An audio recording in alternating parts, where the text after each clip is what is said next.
que nós temos para viver a vida cristã celestial de maneira elevada são conceitos estritamente bíblicos. Nós temos que ser cuidadosos. Nós não temos que ler o livro do Steve Jobs ou de outros aí que para este mundo tiveram uma grande projeção de sucesso para nós aprendermos princípios e aplicá-los à nossa vida. Nós não temos estes homens como referência. Você não precisa gastar um segundo da sua vida para ler a biografia desses homens que o mundo admira, que o mundo está aos seus pés, para você conhecer o que é uma vida de sucesso. Não é uma vida de sucesso que nós buscamos. Nós buscamos uma única vida. Uma única vida. Nós buscamos Cristo. Nós buscamos ganhar a Cristo e ser achado em Cristo. Nós buscamos Ele como nosso padrão, como nossa vida, como nosso tudo. Então o nosso padrão não é terrenal, é celestial. Isso é um conflito, porque a nossa alma, a nossa carne, melhor assim, a nossa carne, o velho homem que ainda está presente em nós, ele busca tudo aquilo que ofende o caráter de Deus, a santidade de Deus, a glória de Deus. Há uma guerra dentro de nós. Paulo chama essa guerra, ali em Gálatas capítulo 5, ele chama uma guerra de trincheiras. Nós estamos em uma terrível guerra, em uma grande batalha entre a carne e o espírito. Andar no espírito e não satisfazer os desejos da carne, porque a carne e o espírito militam. Então nós temos que ter clara consciência destes fatos dentro de nós. E aí você vai caminhando a sua vida do ponto de vista natural, e os conflitos surgem, as lutas surgem, e nós sofremos. Mas o cristão, ele não é como o ímpio, que sofre, porque a vida do ímpio é sofrer sem propósito, sofrer como consequência natural da sua vida, daquilo que ele é. O cristão não. Sofrimento na vida do cristão é didático.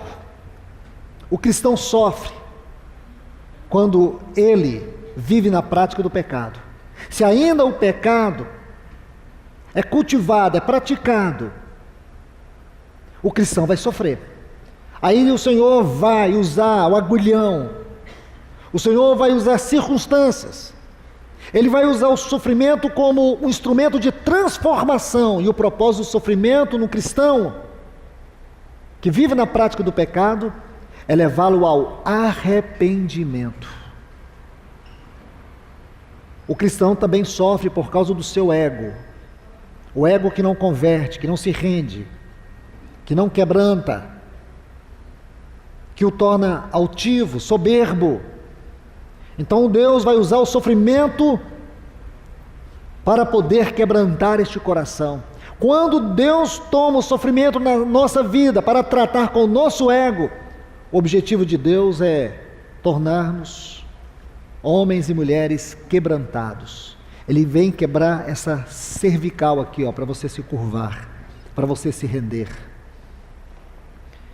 E por último, o cristão, ele sofre por causa de Cristo, por causa do testemunho de Cristo.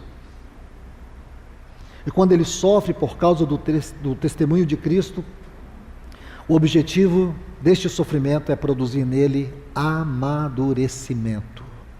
Então nós sofremos por causa dos pecados, arrependimento.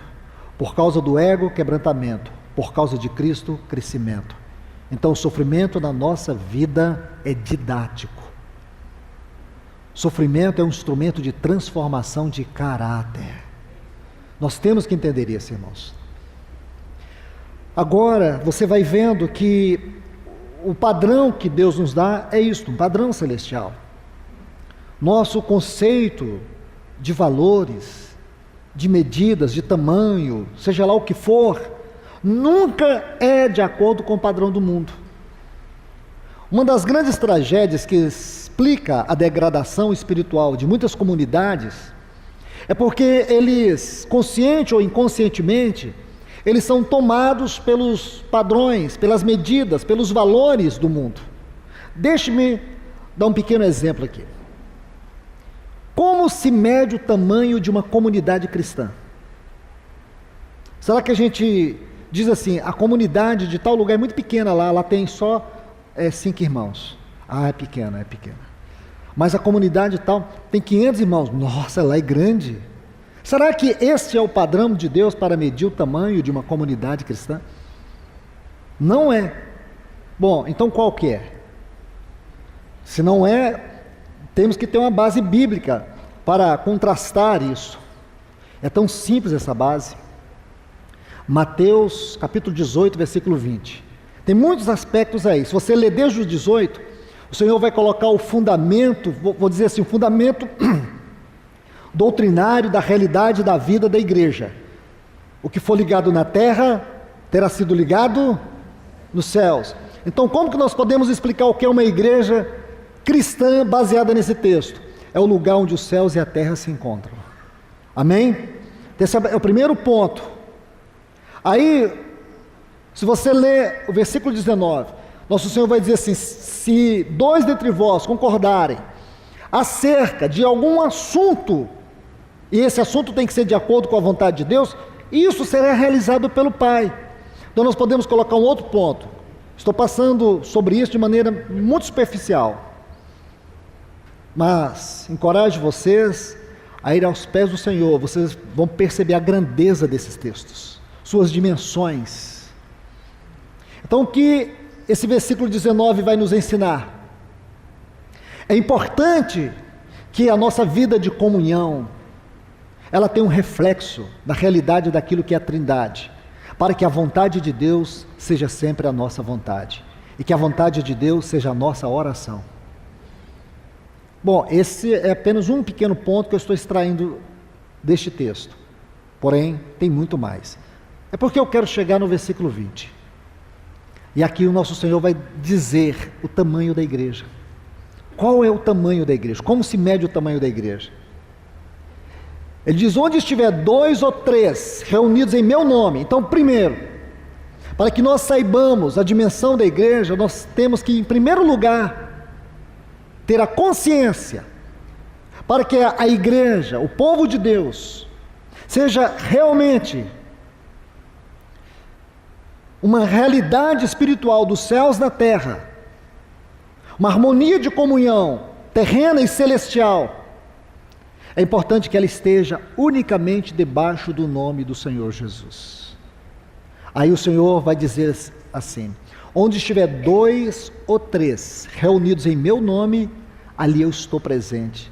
Então o tamanho da igreja não é medido pela quantidade de pessoas, mas pela presença de Cristo entre eles. Amém? Porque a medida de Deus para nós é Cristo, e não nós mesmos. Isso muda todo o nosso conceito, irmãos. Todo o nosso conceito. Se alguém um dia perguntar o tamanho da sua comunidade de irmãos, você vai dizer, o tamanho da nossa comunidade é o tamanho de Cristo. É a sua presença, é a medida da sua presença que determina o nosso tamanho. Então a primeira coisa que nós vamos fazer, nos preocupar, não é em indiscriminadamente encher o local de pessoas, mas encher o local de Cristo. A consequência, irmãos, é que as almas correrão a Cristo. As pessoas vão encontrar Cristo entre nós, e não um programa que tem que manter uma multidão ativa. Aí nós vamos ter que satisfazer os desejos da multidão. Aí, irmãos, vai precisar de técnicas. Aí você vai precisar ser criativo. Tem livros aí para isso. O líder criativo. Programas, qual é a nova onda? A igreja vai entrar numa obsessão, e uma coisa está acabando e a outra já está começando, e você tem que se manter antenado no mundo gospel, porque senão, irmãos, a multidão vai comer em outro pasto. E aí uma preocupação, quem é que sobrevive sem um estresse, sem uma depressão num contexto desse? Aí alguém vai escrever um livro sobre esgotamento espiritual, esgotamento de pastores, vai fazer pesquisa, tem pesquisa feita, e os índices são altíssimos, pastores em depressão. Como é que explica isso, irmãos? Pastores em depressão, depressão ministerial. Publica um livro